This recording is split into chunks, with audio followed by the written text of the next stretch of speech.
Good to have you with us on a Monday. I'm Joe Fryer. And I'm Savannah Sellers. Thank you very much for starting your week with us. We are going to begin our show in Iran, where activists say more than 500 people have been killed in the government's crackdown on protests that erupted late last month. That is according to the U.S.-based human rights activist news agency.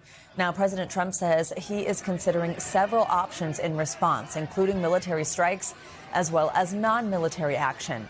The president also said that Iran's leaders had reached out for negotiations and that a meeting was in the works. Earlier this morning, Iran's foreign minister said the situation there was now under total control. He added Iran was, quote, ready for war, but also dialogue. We should point out an internet blackout in Iran has made it difficult for journalists and human rights groups to independently verify reports from inside the country. In a few moments, we're going to speak with Dr. Roya Rastegar, the executive director of the Iranian Diaspora Collective, a group that seeks to amplify the voices of the people of Iran. First, let's get to NBC News Washington correspondent Alice Barr. Alice, good morning. Good morning, Joe. President Trump says he's getting hourly updates on the increasingly aggressive response to protesters in Iran and weighing those potential options to respond. Amid a deadly crackdown against anti-government protesters in Iran that human rights groups say has killed more than 500 people, President Trump overnight confirming he's weighing options for potential U.S. intervention and saying that Iran called to negotiate. We may meet with them. I mean, a meeting is being set up, but we may have to act because of what's happening before the meeting. 3 U.S. officials tell NBC News preliminary plans the president has been presented with range from potential strikes to other non-military action. Notably, the Pentagon has not yet moved major assets to the region to support possible military action. Iran is now warning that U.S. and Israeli military bases in the region could be considered legitimate targets if the U.S. launches a strike, and adding their response may not be limited to reacting after an attack. If they do that, we will hit them at levels that they've never been hit before. And they won't even believe it. I have options that are so strong. Some Republican lawmakers urging President Trump to act, embolden the protesters and scare the hell out of the regime, while others warn of the risks of potential military action. Sometimes it has the opposite effect. So when you bomb a country, then people tend to rally around their own flag. The protests in Iran, initially touched off by an economic crisis, have evolved into one of the biggest challenges the regime has ever faced. Over the weekend, demonstrators in Los Angeles marching in solidarity were struck by a U-Haul truck. The FBI is now investigating. The internet blackout in Iran is making it difficult to get a true picture of everything that's happening on the ground, and analysts and activists say the full scale of the crackdown is not yet clear.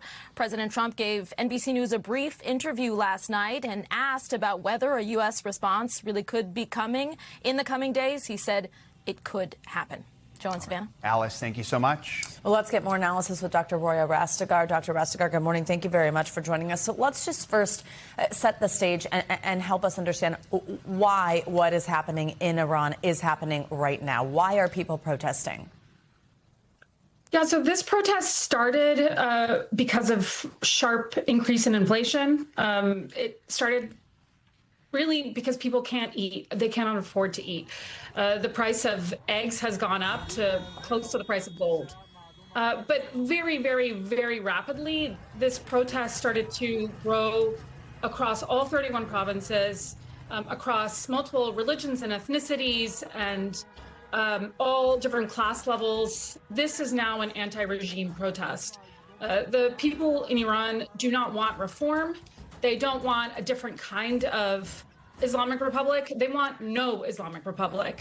So that is really what all people inside of Iran right now are unifying around. They want the end of the Islamic Republic. They do not want to live under this theocratic regime. They are calling it an illegitimate government.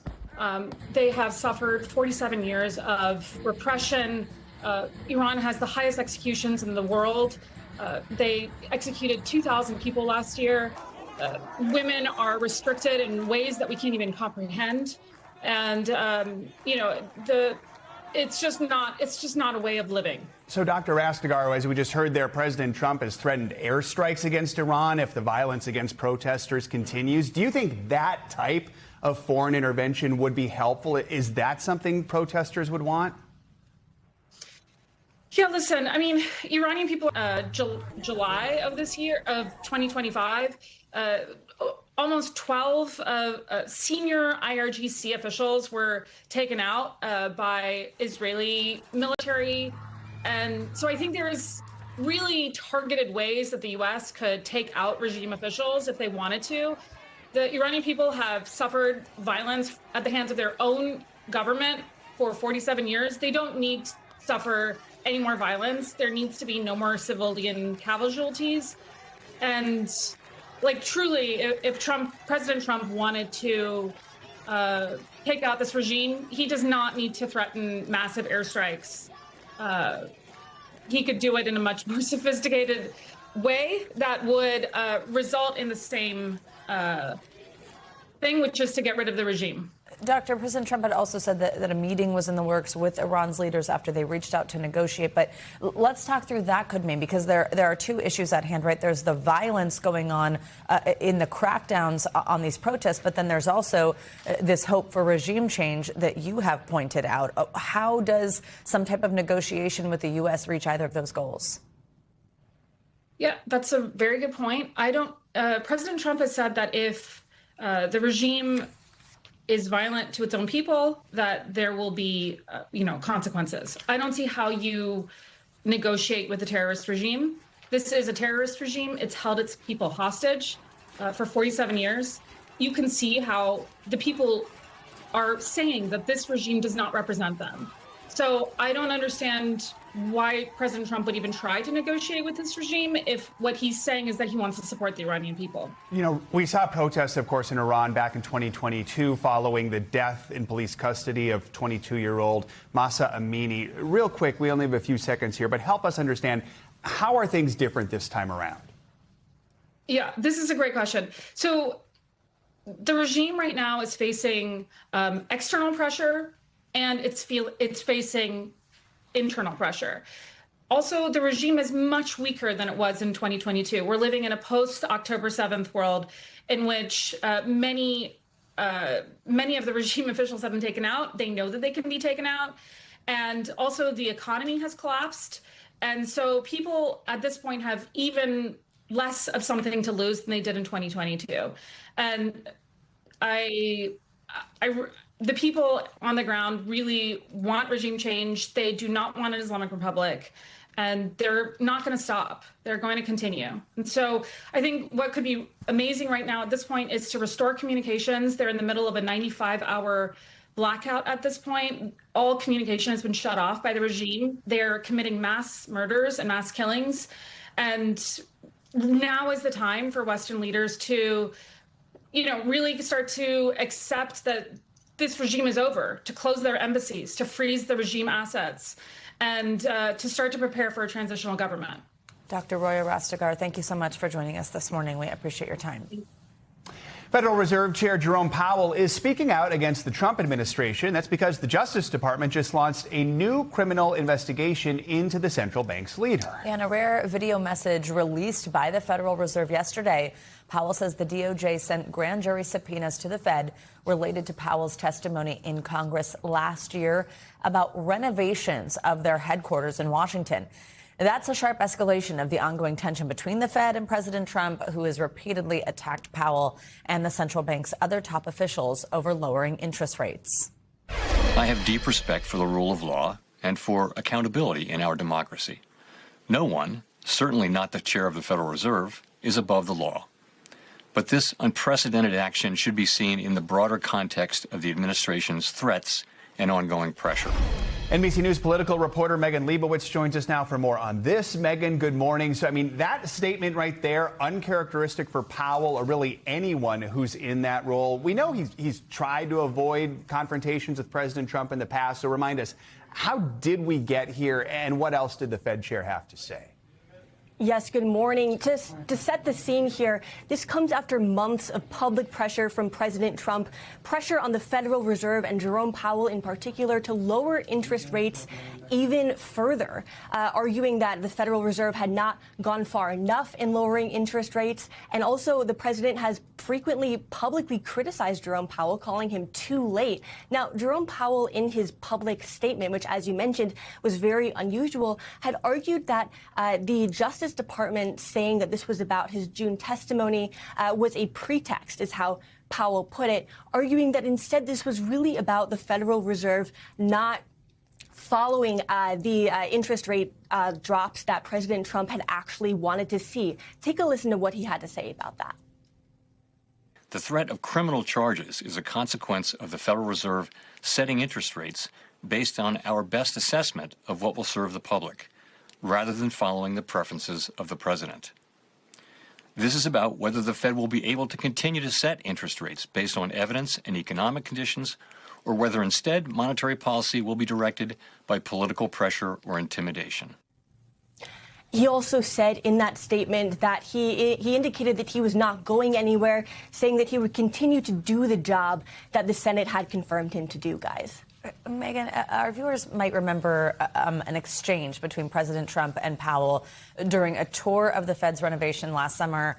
On camera, Powell called out the president right there in front of the press over his claims that the costs of the renovations were higher than previously known. It was a clip that really went around the internet, them wearing hard hats there on the site. What is the Trump administration saying about this investigation, and does it sort of seem like that was the seeds of all this? Yeah, so our colleague Garrett Haig actually spoke with President Trump last night, who said that he did not know anything about this. And he also argued that the Justice Department subpoenas did not have anything to do with lowering interest rates. Now, of course, you know, as you mentioned, this all dates back for many, many months, with the president continuing to pressure the Federal Reserve to lower interest rates, and that scene that had gone viral from last year as well. Now, the White House declined to comment on this, and a Justice Department spokesperson said that they would not comment on a particular case, but indicated that Attorney General Pam Bondi had said that she had directed her team to focus on issues related to taxpayer dollars. Now, I do want to note here that the Federal Reserve is funded through other means, not through taxpayer dollars. Who I bet is talking are some politicians out there. What's some of the reaction you're hearing in Washington? Yeah, we saw some pretty swift backlash from Democrats in particular, but I also want to point you to what Senator Thom Tillis had to say in a post to X. Now, he said he argued that he would actually oppose the confirmation of any of the president's Federal Reserve nominees until this was resolved. Take a look at what he had to say. He wrote, quote, "If there was any remaining doubt whether advisors within the Trump administration are actively pushing to end the independence of the Federal Reserve, there should now be none." Now, other Democrats as well, that was a Republican, but other Democrats too criticized Trump, calling him, quote, "a wannabe dictator." And a Democratic Senator Chris Murphy also argued that he thought it was an effort to create an autocratic state here, guys. All right, Megan Leibowitz, thank you so much. Well, for more on this, we are now joined by Chief Business Editor of People Inc. and Editor-in-Chief of Investopedia, our friend Caleb Silver. Caleb, great to have you as always. So let's talk through the interest rate sides of this. Back in 2025, we saw 3 rate cuts. What are we expecting? What did you think was on tap for this year, and how does something like this impact it? Yeah, going into the year, we were only expecting maybe one little rate cut, another quarter-point cut. It all depends on the labor market, which, as we've seen, has been weakening. But this throws a lot into the air right now. The Fed next meets in 16 days, 6 hours and 47 minutes. I'm not counting, you're counting. But the Fed is probably not going to lower rates right now because inflation has come down to a reasonable level. They're paying attention to the labor market. And as Powell just said in his video statement, they are making decisions based on evidence about the economy, not on political pressure. So I wouldn't expect a rate cut. Right. The Fed is supposed to be insulated from political pressure, but seeing all this drama unfold over the weekend, what do you expect the markets to do today? What's Wall Street saying about all this? Yeah, it's not liking it one bit. If you look at futures right now, they're in the red, and we're coming off of all-time highs last week. A lot of momentum in the stock market right now, not just the big stocks, but across the stock market. Some of that is because of economic policy, but a lot of that is because the economy is continuing to grow. Right now, futures and investors don't like the fact that there could be a big mess around the Federal Reserve going into the first half of this year, at least. Jerome Powell's term as Fed chair ends in May. President Trump said just last week he's got his replacement picked out. Any guesses on how that could impact the economy, whatever they may decide their policy is? Well, we know the president is going to put somebody who's more dovish in, or nominate somebody who's more dovish to be the chair of the Federal Reserve, which means interest rates will probably be headed lower under the next Federal Reserve once Powell steps down in May, if not sooner. But Powell is a governor until 2028. He still has a vote on interest rates. If he remains at the Fed, that's going to be his decision, and a lot of that's going to be based on what happens with this investigation. All right, Caleb Silver, thank you as always. In Minneapolis, the outrage appears to be escalating over the fatal shooting of a U.S. citizen by an ICE officer. The Trump administration says today it's sending in hundreds of additional officers to the city. Overnight, intense clashes erupted outside the local ICE headquarters. The White House says these extra officers are needed so ICE can do its job safely. Over the weekend, anti-ICE demonstrations spread all across the nation. NBC's Maggie Vespa is on the ground in Minneapolis with the latest. Maggie, good morning.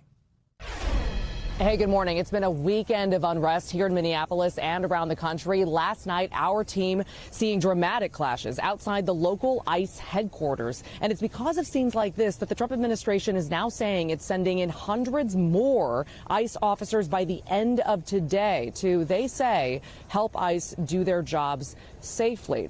Outrage over last week's fatal shooting of Renee Good mounting nationwide, with protests in New York, D.C., Atlanta, L.A., and other cities this weekend. Top Trump officials again defending ICE officer Jonathan Ross, saying he fired in self-defense, and the vice president last week saying the officer would have full immunity. President Trump overnight saying he'll, quote, let the people define what that means, but, quote, you know what immunity means as well as I do, end quote. Minneapolis Mayor Jacob Frey pushing back over the weekend, saying about the administration's rhetoric there is, quote, a deep mistrust because so many of the things that we are hearing are not true. This, as dramatic new video shows immigration raids continuing in the area, with arrests continuing over the weekend and residents still confronting officers. The fear and the anger here on the ground is palpable. And one more note, we reported last week that Minneapolis public schools had gone fully remote for the rest of the week. They are resuming in-person classes for students today, but offering a remote option for the next month for, quote, families who may need it. Back to you. All right, Maggie, thank you. Well, Trump-appointed border czar Tom Homan is weighing in on DHS Secretary Kristi Noem's allegations against the Minneapolis ICE shooting victim. Well, shortly after 37-year-old Renee Nicole Good was shot and killed by an ICE officer last week, Noem described what Good did as a, quote, act of domestic terrorism without providing any evidence. Well, in an interview on Meet the Press, moderator Kristen Welker pressed Homan on those allegations, and she joins us now with some of their conversation. Kristen, good morning. Hello there, Joe and Savannah. This week on Meet the Press, I spoke with border czar Tom Homan about whether he believes the driver shot by an ICE officer in Minneapolis was a domestic terrorist after Homeland Security Secretary Kristi Noem called the incident an act of domestic terrorism. Just to be clear, is anyone who protests ICE a domestic terrorist in the eyes of the administration? I can't say that. You know, it's a case-by-case basis. But, you know, if you look up the definition of terrorism, is there violence? Is there threat of violence based on an ideology that wants to change the way the government does what we do? Look up the definition of terrorism. But was Secretary Noem correct to label her a domestic terrorist, Mr. Homan? Look, we don't know what I don't know what Secretary Noem knows and what I know. I can tell you is what they did is illegal. And if you look up this definition of terrorism, it certainly could fall within that definition if you look at the definition of terrorism. But you don't have evidence. Pardon me? You don't have evidence that she's a domestic terrorist. I don't know what Secretary has that I don't. I'm not going to judge what the Secretary says, but if you look up the definition of terrorism, it certainly can fall within that. But I think we all got to agree there was no reason for this lady to do what she did. There's no reason to be there. If you want to protest, protest, but don't actively impede and interfere, and certainly don't drive a 4,000-pound vehicle toward an officer. You can see my full interview and a whole lot more at MeetThePress.com. You can also get more Meet the Press right here on NBC News Now every weekday at 4 p.m. All right. right, Kristen, thank you. We are seeing and most of all feeling above normal temps to start off the week for most of the country. Let's get a check on your morning News Now weather. We have meteorologist Andrea Romero with us here in studio. Hi, Andrea. Good morning. Hi, Savannah and Joe. Well, if you love winter, you're not going to be too happy today because we do have above average temperatures extending across much of the lower 48s. As we can see right now, we're expecting highs that are going to be in the 50s and the 60s, especially here in the heartland where temperatures can be over 20 degrees above average, close to 30 degrees above average in Miles City, Montana, where we're expecting a high of 60 degrees. And some of that warmth will be stretching into the northeast tomorrow, where parts like New York, Pittsburgh, highs of 46 degrees in the afternoon. And those, of course, are above average temperatures as well. However, if you do love winter, you're going to be happy later on this week. And that's because temperatures will begin to drop. We're looking at temperatures that will be in the 30s and 40s by Thursday and Friday, and we also have the possibility of some snow into the northeast. Speaking of snow, we do have a winter weather advisory downwind of Lake Ontario due to that lake effect snow that's falling in that area. It's going to be breezy, gusts up to 50 miles per hour in parts of the northeast as the Clipper system moves through across the Great Lakes. Snow will be favored across the northern part of the area with rain for most in the Midwest. And then on Wednesday, as the temperatures slowly begin to drop, we begin to see a little bit more snow, especially across the interior of the northeast. We do expect minor impacts with this system, 1 to 3 inches, mostly across parts of the Midwest into parts of the Great Lakes and even parts of New England. As far as the wind alerts, 11 million people are under wind alerts across the country, wind advisories, high wind warnings, the possibility of wind gusts up to 50 miles per hour in Southern California, parts of Montana, and like I mentioned, parts of New York State as well have those wind alerts in effect. So looking at the week ahead, it's going to be pretty much calm, not too much as far as precipitation, a little bit over parts of the Olympia region. And then we do have another storm system that's moving through, as I mentioned, possibly Tuesday, Wednesday, and then we have another one to end off the work week that could bring a little bit more snow, has a little bit more punch into the northeast. Yeah, we don't like these soggy showers in January. No, You're going to get wet. I want snow. Yes. Yeah. I agree. It's terrible. Thank you. We thank you for watching. And remember, stay updated on breaking news and top stories on the NBC News app or watch live on our YouTube channel.